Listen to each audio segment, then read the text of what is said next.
everybody, and welcome to the tentatively titled First 4 Episodes or More, featuring your boy HSR. Featuring your boy Chris Chrome. Sup, it's Syd.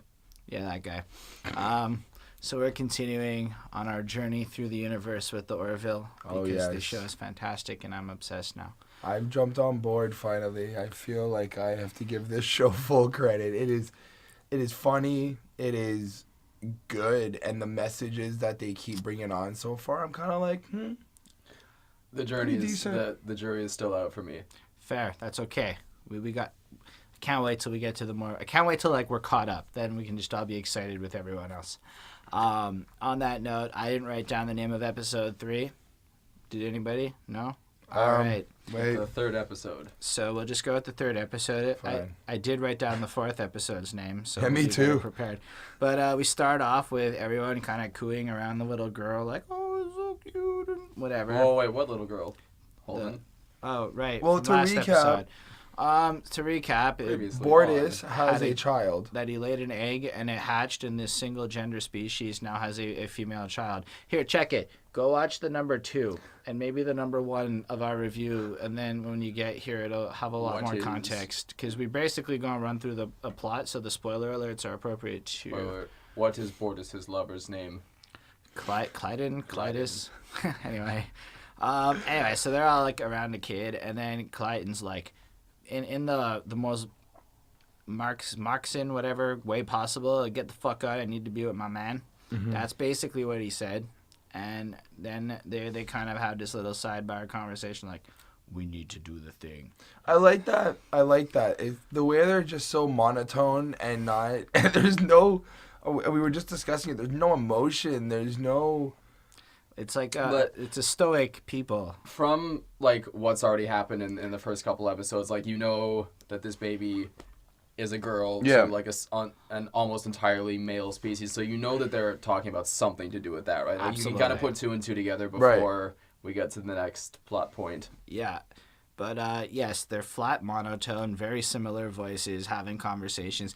Just to that point, as much as they have these flat voices, they express so much with that it's truly impressive. I feel like both of them are sick actors, and their props are due, because you could have easily been boring with that role, and they are not at all. Yeah, they're really funny.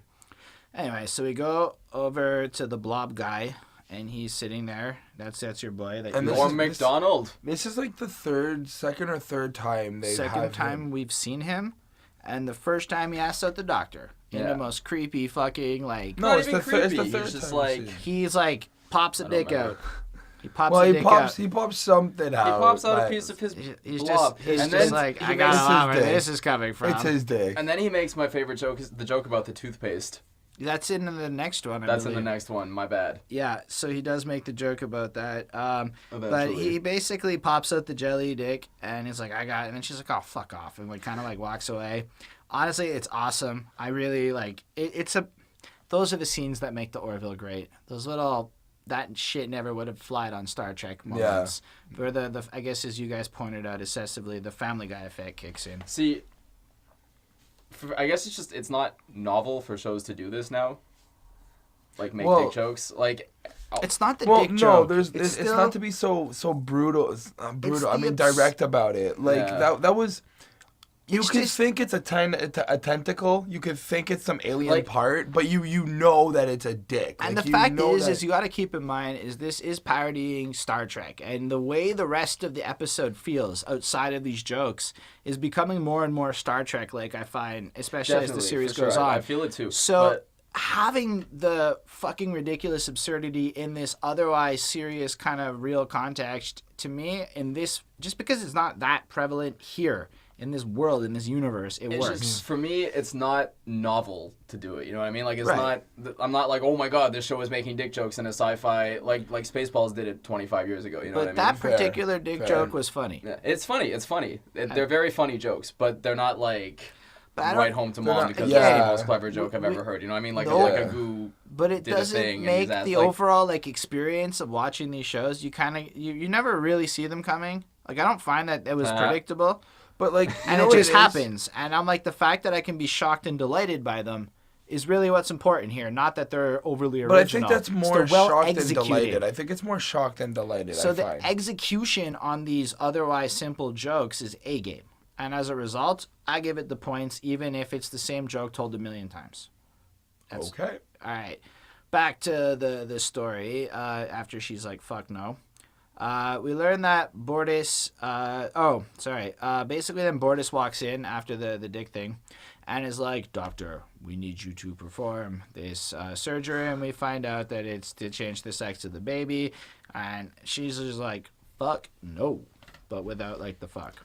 Well, it's more like, fuck no, because I have rules and regulations, and she has her own morals. The morals is a really big thing in this, big topic in this, in this episode. It's really cool. The example that they use for humans is that if a baby is born with a cleft palate, you correct that right away, right? But so for this species, being born a woman for them is a handicap. Yes. And for the rest of the galaxy, obviously, it's like, no, like that's just a girl. Deal with it. Right. So that kind of becomes the central conflict, moral conflict throughout the episode. Exactly. Although I have we'll go on with the show. All right. Well, because we're gonna get into this one way or another. It's this really central part of the plot line. So then we cut through the title. Creans comes back, and that's where we kind of get into that part of what Syd was just saying. Then we cut over to Malloy, Lamar, and Mercer on freaking horses. It's just. That was cool because it's a holodeck scene. It totally, whatever. And it's a bunch of dudes with guns pop out and whatnot for a showdown. And then Malloy's he's controlling. Well, he edited the program. So you have hold on. So you're gonna kill it, Chris. So you had the dude coming in, and he's like about to we're gonna stand off and have the ultimate showdown and blah blah blah. And then Mercer's like shoot off, and he's like no. A traditional dance-off. And then he basically lists all of his dance forms, and you just look over and Malloy's just like. And this is really, again, we see this alternate reality thing that he's created as the chance to implement these non sequiturs from Family Guy and American Dad and whatever. Like this happens, you know what I mean? It's the same type of thing. I find it's Seth MacFarlane. It's Seth MacFarlane. Because we always do relate it to Family Guy, and I guess because I thought of the episode right away. Do you remember where they go back in time? And they have the talent competition. King Stewart and Peter the poor guy, whatever. Instead of having the pistol duel, they have a talent competition. And they reference movies and whatever. This is the same type of thing to me in this universe, and I really love it. I love that he can implement that. But the thing is, again, stale idea, perfect implementation because you're just not expecting it. I'm saying this holodeck thing. Isn't stale. It's the perfect venue to be able to implement these kind of used ideas. You know what? Thinking about it, it's also very clever. Because I just thought about it in the previous episodes. Malloy also tampers with the troll.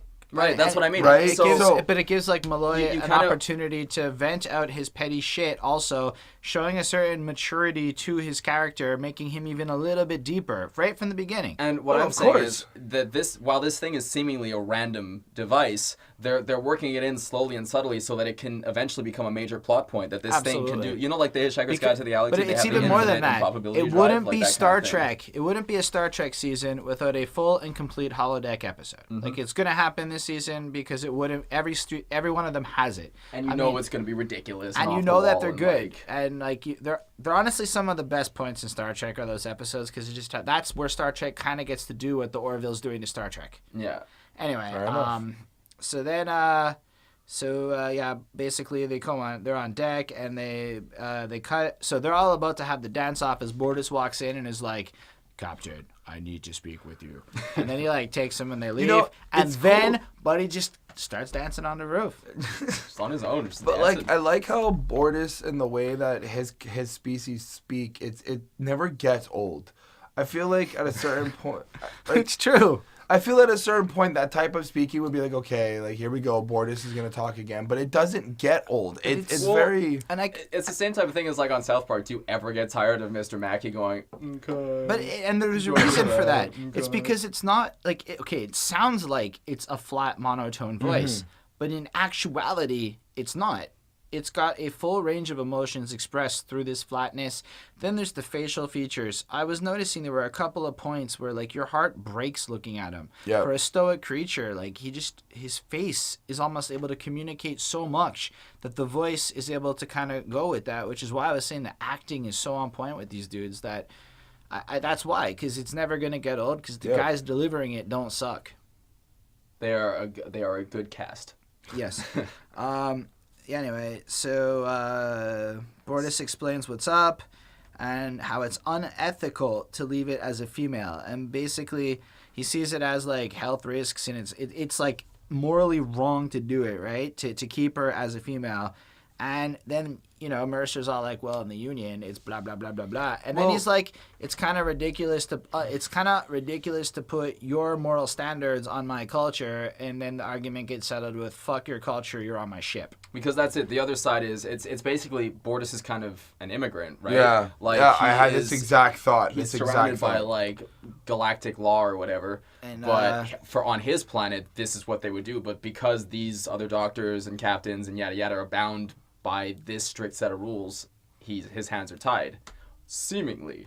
But I mean, and we'll get into that later, but I do feel that there is a certain level of like compromise that could have been happening, or like there could have been something that they could have done. Like, anyway, I'll get into that a little later. That's definitely something to be said, like outside of it, watching the perspective happen. Right. But really consider it. If somebody went up to you and was like, let's change the sex of your baby, we might have a war in our country over that. There is one thing, I'm going to agree with you a little bit. There's one thing that I've noticed about this show is that characters tend to do things because the story calls for it. Yeah. And like, they will just do that, like, because reasons type thing. Like Alara when she was in charge of the ship. Yeah. And it was a flip, such an easy flip back and forth from like, I'm going after them to I'm not to I am again. You know what I mean? And it's so just kind of like... To counter that, I think we're still in the first 6 episodes, and I know the show's called First 4, but in my experience... Or more. Because of the vast number of characters to develop, it's going to take half a season for us to get that kind of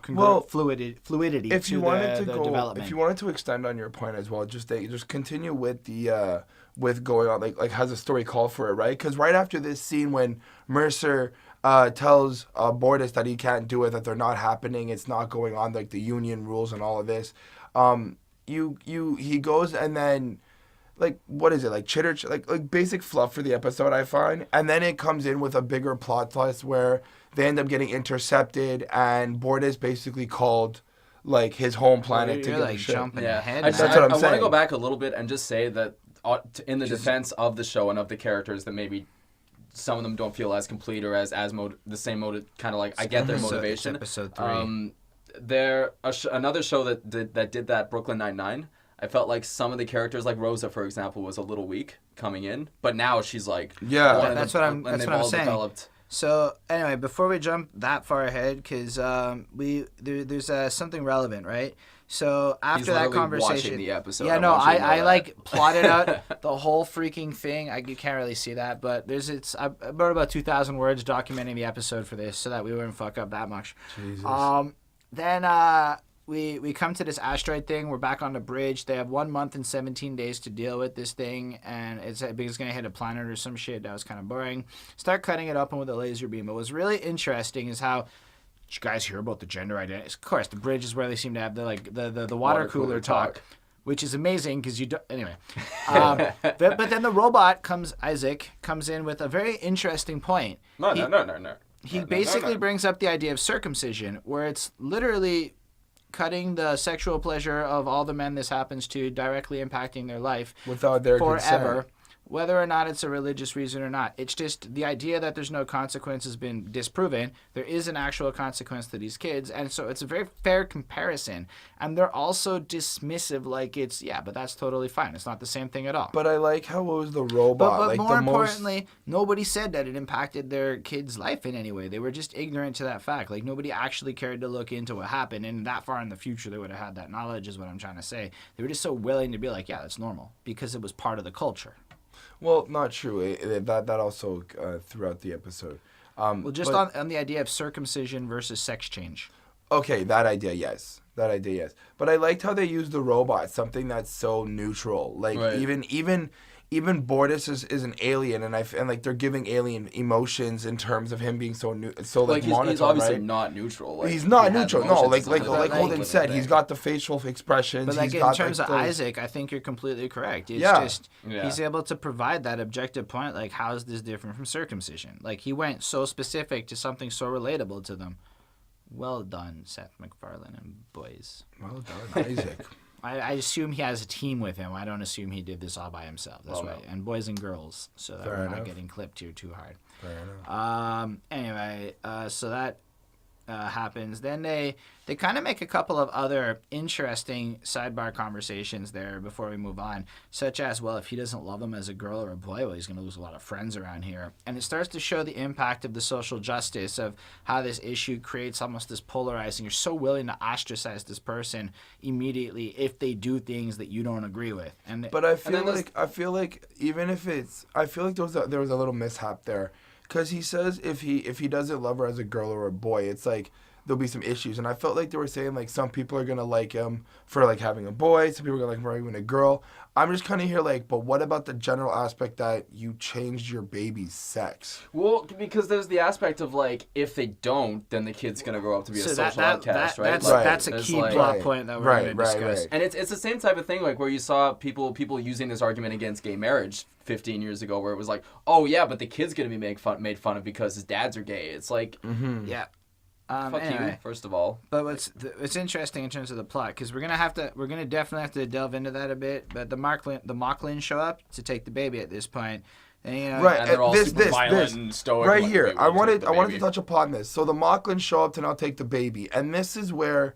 Well, actually, but because Bortus called them. Bortus calls them, and we're just gonna a little hyperspeed, but this is the scene right after, because now they're arguing, Bortus and Mercer, about the Mocklins coming to get the baby. Just the ramifications. And this is where I kind of had a little issue, because Bortus was like, I just want to give them the baby, right? And they're gonna proceed with the procedure on the Mocklin ship, which is Mocklin ship. Mocklin, my bad. Mocklin ship, and it is on Mocklin territory. Yes.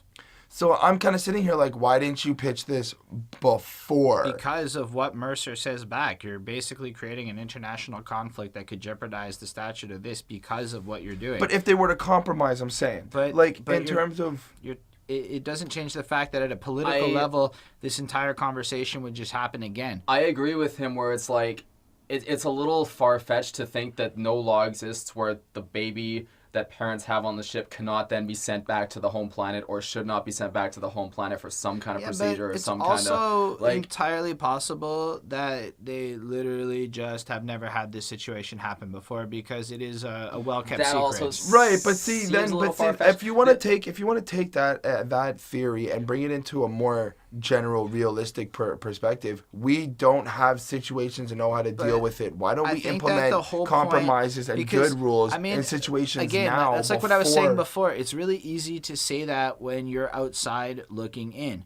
But when you're in that moment and somebody's challenging your belief system, I promise most of us are that irrational.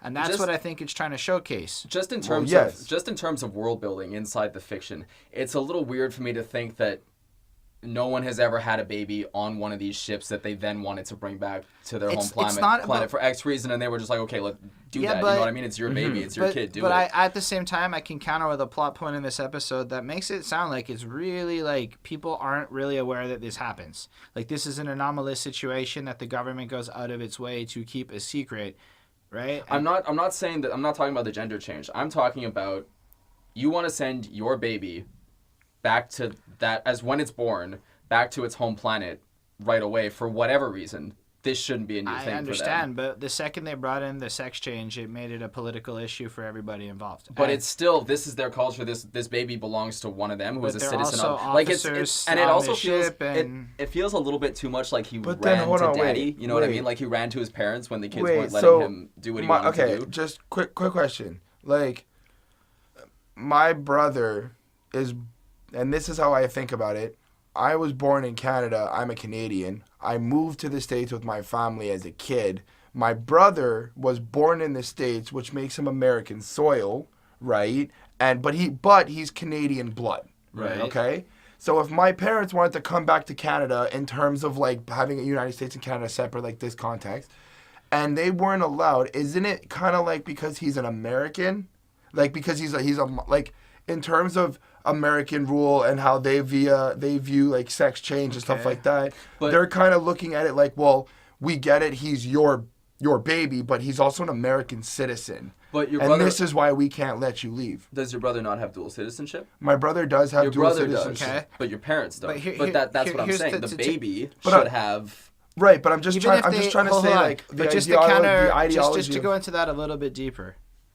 If it is a matter of dual citizenship, so now it's a Union and Moclan baby, and it's on Union soil, then Union law applies, and if this is banned in Union law, it would supersede. But they should be able to send the also Moclan baby. What I'm trying to say is when you're getting to this level of like, because the problem is the sex change, which is the variable that is entirely plausible, they've never encountered before, not the baby part, the part where the baby's about to get a sex change. Yes. And at that point, you have the Union ruling where apparently this is not okay, versus the Moclan's desire, and it becomes a political situation now that everybody's gotten involved. Now, I'm not trying to say that there aren't better ways to resolve it, but I'm trying to say I think they're trying to sell how easily something like this escalates into a giant conflict that could be so polarizing.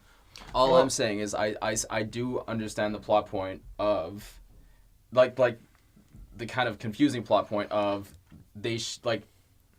yes, they're against sex change, but the baby should be perfectly legal to send the baby back to its people or transfer the baby over to its people. But at the same time, based on all of our laws, would you really send a kid into a war zone? It's not a war zone. No, but you're basically sending a child knowing it's going to be harmed based on how you perceive it. So you are, in fact, sending a kid off to go have a crime committed against it, which would go against, in my opinion, most people's codes and laws. Yeah. Like, that would be something like the kid is protected under a Charter of Rights, so you are unable to comply with that request to send him home based on how I understand the political spectrum. Okay, well, we're not talking about the episode going. I know, but I'm not saying it's right or wrong. I'm trying to say it's not that illogical that it played out like this to me. No, fair. It felt a little forced just to make the point. Of course, because it's episode 3 and they're all getting comfy. I'm totally fine with that. Anyway, so Boris, then they have then they get into this campaign to like try to convince Bordes that he should change his mind. Oh yeah, they have Lara kick his ass. Yeah, so Lara basically gives him a shiner, and then he goes home and he's like, "How did you get hurt? How did you get hurt?" Well, I got hurt in a workplace accident, and it's just. Everything about their relationship is so regular and normal. Like, it could have been, like, King of Queens or some shit, really. Yeah. And it just done in there. And that's what I love about their relationship. It's so good. And Clayton and them basically, then the two dudes show up, I think, with beers at that point. And, they make him... Okay, so Lamar and Malloy show up to Bordes's headquarters. With beers. And they start... And they're like, Rudolph the Red watch Rudolph the Red-Nosed Reindeer. And then it's just... It is the most insane thing to watch Bordes's face just go from this, like, angry type, like, drunken type angriness to the most happiest person in the world, because he has realized that without the red noses that Rudolph has, Santa would not be able to fly his sleigh that night. Yeah. In context of... I agree with Chris. I don't care about Mopey McMopeface over here. Hold on. In context of the deformality that Rudolph had was actually a benefit at the end of the day, stating that the female baby is not actually a deformality. It's like Seth MacFarlane explained Rudolph the Red-Nosed Reindeer to a bunch of adults. Okay. It still feels like a really... Like, I was not... You're just hating. I thought the joke was dumb, honestly, and I felt like fair. it was a silly way to broach a very serious subject. But I didn't think... Like, that's what and I'm not saying don't broach it with comedy. I'm saying I'm saying the utter change of mind that happens as soon as he watches Rudolph the Red-Nosed Reindeer. I need to counter that. It's not actually that bad. Only because... Sorry, folks, did not expect this one to be... No, hold on. I had some serious shit. It's not that bad. You have a child. Okay. You're sitting on your couch, your child's sitting on the floor, and your little baby thing you got there going on, watching Rudolph the Red-Nosed Reindeer. Who else is watching the movie? You are. So at the same time, imagine you're dealing with your child. To add to it, imagine you've never watched it, and it's Oh, okay. that hold on, wait, yeah. My kid's born with a red nose. I'm taking it to the fucking doctor. I'm getting that shit removed. I don't care how classic the song is. Right. No, the kid is sick. I get like, that. It's still a little ridiculous to me that they made the gender comparison with Rudolph the Red-Nosed fucking Reindeer. Well, no, and it's something that Seth MacFarlane has spoofed before but that's what I'm trying to counter on. That's what I'm trying to counter on. I'm trying to state that, like, the reason why the Rudolph joke is... It really, like, it was funny. No, I mean, the part where it bothered you, I think it's worth noting that sci-fi tends to take very ridiculous approaches to these things. But I think they used Rudolph because it's revolved around a child. And like the core of the story is like revolved around a kid. I think everything that bothered you about the joke is what I loved about the joke, actually. So, I mean, to me, it was perfect. I think if they had tried to take it in a more if they tried to take it in a more serious direction, it would have been everything else. They did. I'm saying in a more tasteful direction. But I don't think it was. For me, it's but not they the lack do. of. They do take it tastefully. How is it not tasteful to show Rudolph the Red-Nosed? No. Because if you look at the core point of that, We'll get to it. I think, like, if you really look at the core point of Rudolph, it's what Chris said, and it really fits the premise of this entire episode's point. It was a really well chosen piece, and I don't think it's it's well chosen. It fit, and you know what? It served the comedic theme of. Anyway, we're gonna move on from this. Well, as of the next scene, you see that there's Captain Mercer. Correct me if I'm wrong, but Captain Mercer and his ex-wife are now sitting together at like a diner type restaurant thing. No, there's worth saying that as Bortus leaves, you have a drunk Malloy and a drunk Malar with this baby, and they make some really great joke. Yes. Did he just leave his baby with two drunk dudes? And yeah, I like that joke. Like that's cute. Anyway, let's move on. Oh, well, actually, hold on, no, wait. Correct. I am. Right, but right after Bortus leaves, he does go to see his mate or his partner, Clyde. And he's like, oh my God, you have to watch Rudolph. Let's not change the sex of our baby. No, it's better than that. He walks in, first of all, and he kicks everyone out. Get out of the room, I must talk to whatever. And he's very passionate, and the guy's like, you know what? Fuck you, dick. Or whatever. And he, like, leaves. And but I thought who was that? Amazing. Who was that? That was the random guy just to call out the fact that this type of shit happens all the time in TV. No, but that voice is a Family Guy voice again. I was just anyway, like, oh, wow. Then they have a whole, like, the argument about it. And here's what happened. I know how ridiculous it is, but when you're trying to approach a serious subject like that with overwhelming feelings, that's what it looks like when you actually watch anyone have the conversation. So I agree that it was ridiculous, but it was also hyper-realistic. Mm-hmm. It was dumb to relate it to Rudolph. I'm not saying they shouldn't have tackled the subject. I'm glad they tackled the subject. I think they did it wrong. So had they not done Rudolph, the rest of the episode still is fine. That's whatever.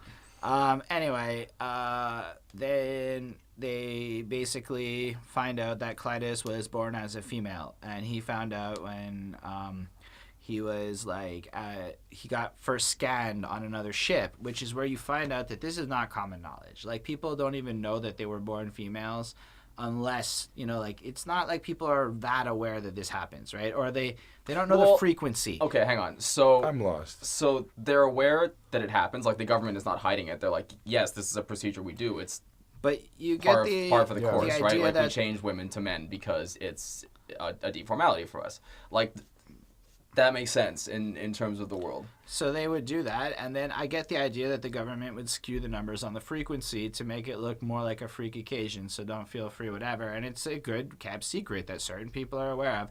But the average Joe just believes it doesn't happen until it happens to you, and then you're so ashamed and embarrassed, you're not going to talk about it. So it is absolutely the type of thing that, for the fact that this situation occurred, would not have been on Union record before now, right? Mm-hmm. And you can tell just by the way, like, they didn't even know they laid eggs, which is fair, because a lot of these Federation type deals, these are all like new relationships, and this is like the first time this guy served on the ship, and you get that feeling right off the jump. So I'm fine with all of that. And then they basically have their arguments and about the fact that Bortus, like, my favorite part, I think I even quoted it here. It's Clytus, I love you. That has not changed, but I am mad. You lied.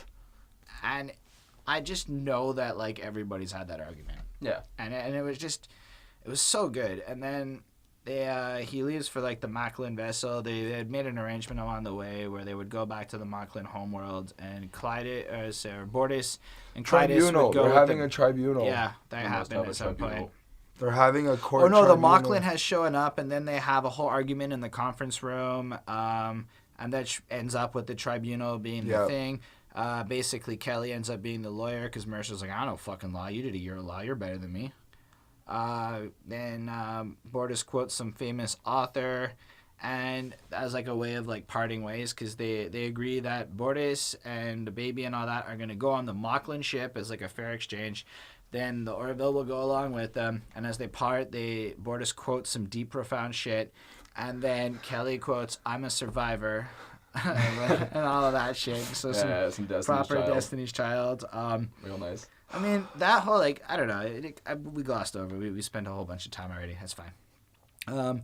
Then they happen to, like, arrive the Orville, and as they're flowing through, just like a bunch of bombs and shit go off, and it just turns out that they just test explosives anywhere and everywhere, and they just neglected to mention that this was happening, kind of showing that this is a little political jab going on, like, this is a real situation, like, your presence is not welcome here. We don't want to do this. Mm-hmm. The tribunal begins.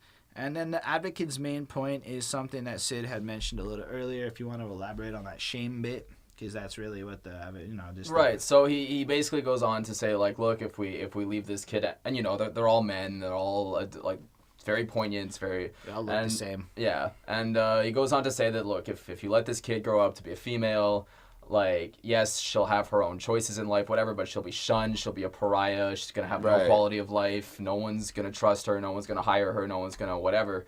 And so to do this now is sparing this kid this lifetime of misery and of neglect. So he's a dick, by the way. He is a dick. That dude's a dick. The thing is that it raises a really cool moral question of, like, a ridiculous moral question of if we ever found a species or if we ever find a people to whom think like this. Like, this is normal. Like, women are a deep formality. Would we apply our moral laws, or would we follow, like, would we allow them to continue to live the way they've been brought up and the way they... I think that touches upon, and I had the conversation with the girlfriend, and that was crazy as well, because she brought up, is it Sierra law?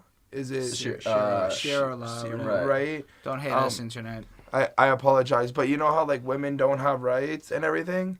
Well, that type of conversation kind of came up, and I was like, they kind of look at them. I'm not saying that. Saudi Arabia with honestly, this episode for me, it was more like, okay, I saw it the reverse way, which is another reason I don't think the Rudolph joke was in good taste. Okay. Because Sikhs, for example, have to carry ceremonial daggers on them, right? Yeah, and I've heard this. Those get banned, those get shat upon, and it's like they're not using them to hurt anyone. It's part of their religion. Right, but so again, I'm going to ask you a question, though. You have a child, and your child goes to a school with another kid with a knife. How do you feel? Exactly. My thing is, it's a gray area. It's not black and white. I got a better question. You know what I mean? Like, this is their culture. No. This is... Like, if we're really going to go down this line of reasoning, I just got to throw it out there. If your local government happens to pass a law banning face covering over the idea of culture, is it not the same fucking thing? I'm just going to throw it out there. And that's silly. Silly. The reactions on both sides of this province right now just goes to show how polarizing the issue really is. We're in Montreal. This is actually happening. Like, literally, Google Bill 62 today. It's a thing. Also, we're not allowed to have pit bulls. Sucks. That's amazing. A little more global. It's not so isolated, but we'll get... Anyway, neither here nor there. So it's a really good... Like, I love the fact that they're... But that's... You're saying is... Up until this point, they're doing a really good job of making it a gray area, something that you would actually have to think about, except for the Rudolph joke, which just makes it so dumb and so black and white. Like, you know what I mean? Like, that's why I'm... Anyway. But I think it was just a matter of, for the 43 minutes, they maybe didn't have a good way to convert Bordis. We get it. Bad joke. Move on. Then there's some good jokes coming up. Like, there's some very funny jokes. Oh, you think female are weak? Here, use the Selayan to, like, do this. Can you do this? No. You think men are smart? Malloy. And then he's like, I'm dumb. And then Alara's like, I'm a genius. Yeah. And it was like, oh boy. And they do some real good feminist praising. It's pretty funny. Then the doctor comes up and basically pointing out again that circumcision's back on the table. Like, why would you perform circumcision here? But why do you draw the line? And they go as far as to be like, how does this actually harm the kid? Like, I know that you're saying it denies potential, but the overall crux is how. Like, you're really not making a case that this is bad. Which, again, is an interesting question. Because like, the kid's never going to know, right? But it's also based on their own experience. Like, look at their, like, if you take it on how they're living, apparently everybody's okay with being a dude. So but that's everybody's the whole world. functional. So it's more the fact is what happens when there's a girl. Like, if you're a girl, what kind of life do you have? And then if you consider something like adoption, just as another comparison, if that kid never finds out that they're adopted, is that a bad thing?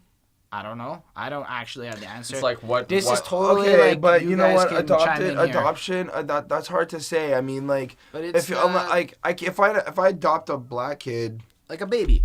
Like a fucking baby. Right. But like, if I adopt a black kid, like, eventually they're gonna go to an obviously not. But comparable I'm just saying, example. like, it's obviously not comparable. But that's where I'm trying to find the default. No, like, I think your thought. That for the sake of my example, it's obviously going to be a kid that looks like you, where you can obviously pull it off, because obviously if the kid is not your skin color, there's going to be questions that are going to get brought up. But if the kid looks like you, white kid, you're a white dude, and everything looks, brown hair, happens to be around your height and just works out like that. Point is, kid never finds. That's what I'm saying. The episode is raising some very interesting questions, yes. And you can tell even between the three of us, we have very differing opinions on it. Right. It's cool. It's cool. It's a cool episode. And then, for the most part. Then the robot guy does like a planet-wide scan, and they basically find a chick. Mercer figures out that, and throughout the episode, they're told that there's a female born every 75 years. Right. So basically, he remembers that, and he's like, well, if it's 75 years, she's only 75. She could still be alive. Right. And so then they find her, they go to the cave, they convince her to come, and she comes in cool. And she's super intelligent and super sophisticated. But not only is she super intelligent, she's the person they all idolize. That they've been quoting in Right. She's the person they idolize. Look, and then she basically makes the point that even though I did not live in your culture or your society or participate in it the way that you folk did, right? Like, she shaped it. I am able to contribute in my own way, and I was happy in my life of isolation and all of this stuff. And she basically comes in and makes that other. It makes the interesting point, and I think that especially in a place like Quebec, we are very quick to judge what we believe our ethics should be imposed on other people. And one of my theories on this is travel. I've been to a Muslim country. I don't have the same perception on Muslims that a lot of people who've never been to a Muslim country would feel, right? Just because I got to go there and be like, oh, they're just us, okay, and came home. You know, it was totally fine. Like that was my experience. Which is true of anywhere in the world, really. Honestly. Mm-hmm. Like, I went to Pakistan, and I hung out with a bunch of mid-20s guys, and we just kind of liked the same shit. It was totally the same thing, and they treated Islam the way we treat Christianity here. So I was like, oh, wow, it's really the same thing. Not all of them don't hate me, but there's a large segment of the youth. And then it basically allows you to kind of take your ethics of how you feel life should be based on our rights and justice system and our context and our circumstance. But I can tell you one thing. There's some benefits to their style of life that we could learn from, like, I don't know, community. We're not very good at community here. They're pretty good at community over there. Just to throw it out there, so. It's a good show, though. # 6 seasons in a movie.